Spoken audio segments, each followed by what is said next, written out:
ఈ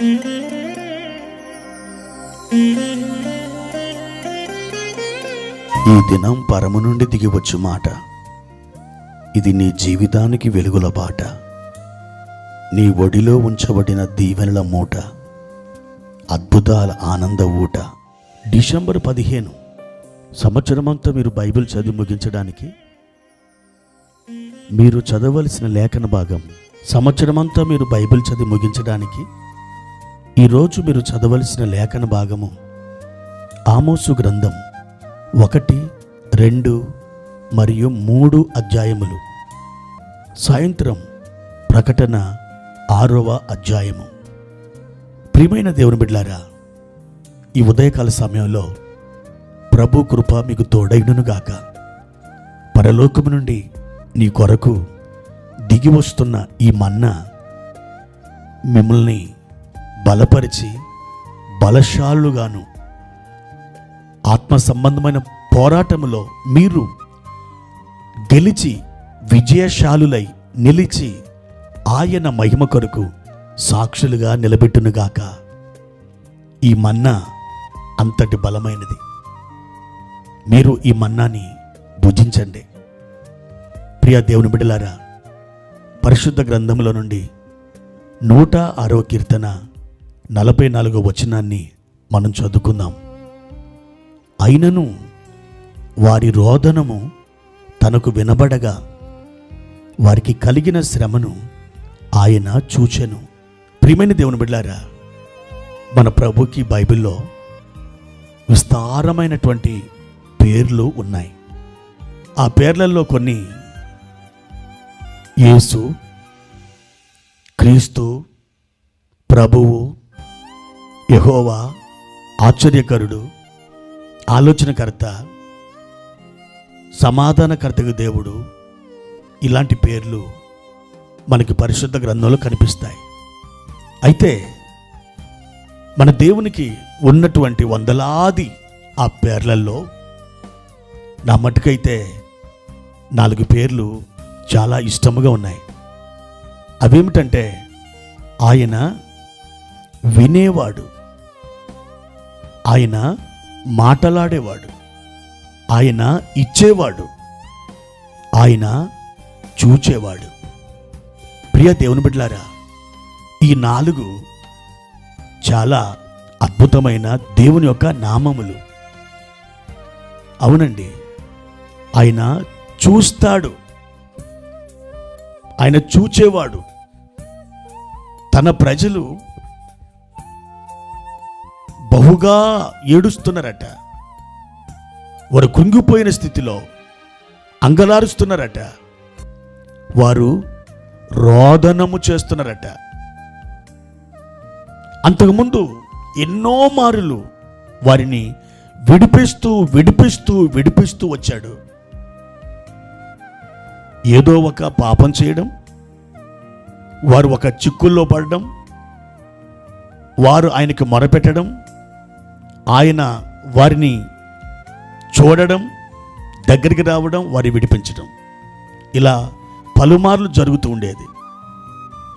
ఎన్నోసార్లు వాళ్ళు ఆయన మీద తిరుగుబాటు చేశారు.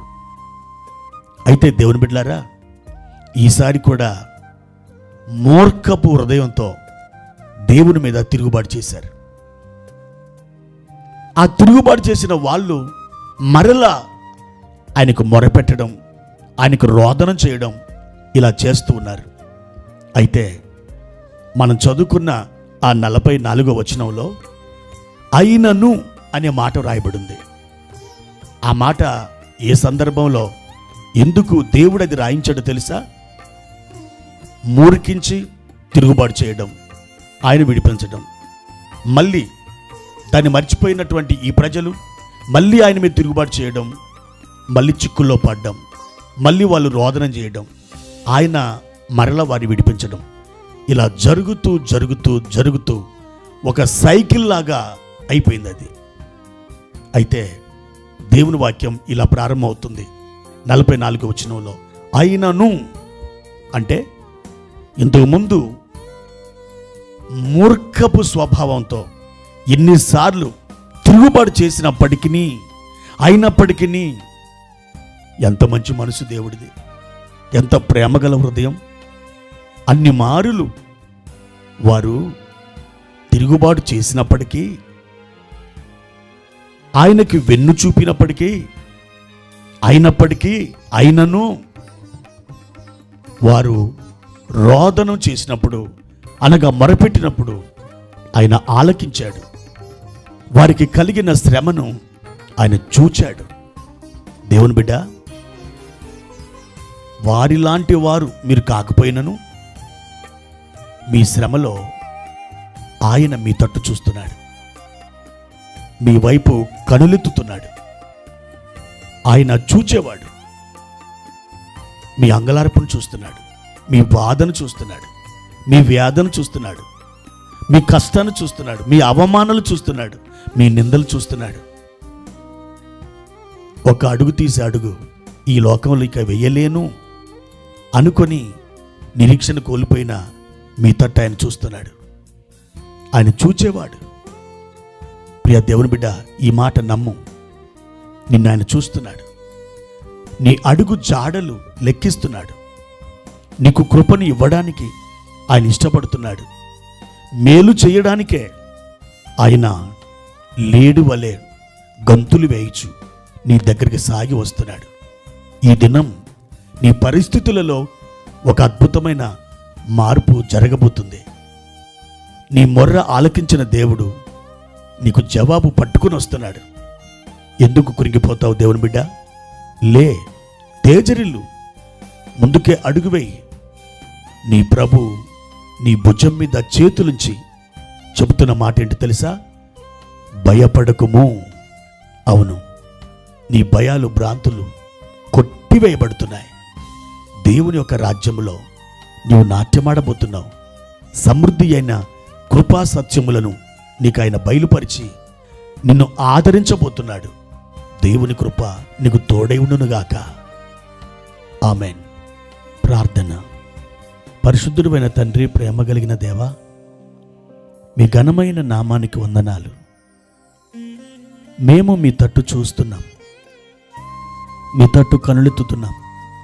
మా ప్రియ తండ్రి, నీ ప్రజలు ఎన్నో మార్లు తప్పిపోయి మీ మీద తిరుగుబాటు చేసి, ప్రభువా, మిమ్మల్ని బాధపరిచి మరలా వారు తమ బాధలలో కృంగి కృషించిపోయి మీకు రోదనం చేసినప్పుడు మీరు మహాకృప కలిగి, జాలి, దయ, కనికరము కలిగి మీరు వారి తట్టు చూచి వారిని విడిపించారు. ప్రభువా, ఈరోజు మేము రోదనం చేస్తున్నాం, మీ తట్టు తిరుగుతున్నాం. తండ్రి, మమ్మల్ని కనికరించండి. మా కష్టకాలములలో నుండి మమ్మల్ని విడుదల చేయండి. ప్రభువా, ఆశీర్వాదం, దీవెన మాకు కలుగునట్లు మా ముందు మీరు సాగి వెళ్ళండి. మెట్టలను సరాలము చేయండి. మీరు మహిమ పొందమని యేసు నామములో అడుగుచుంటున్నాను తండ్రి. ఆమేన్.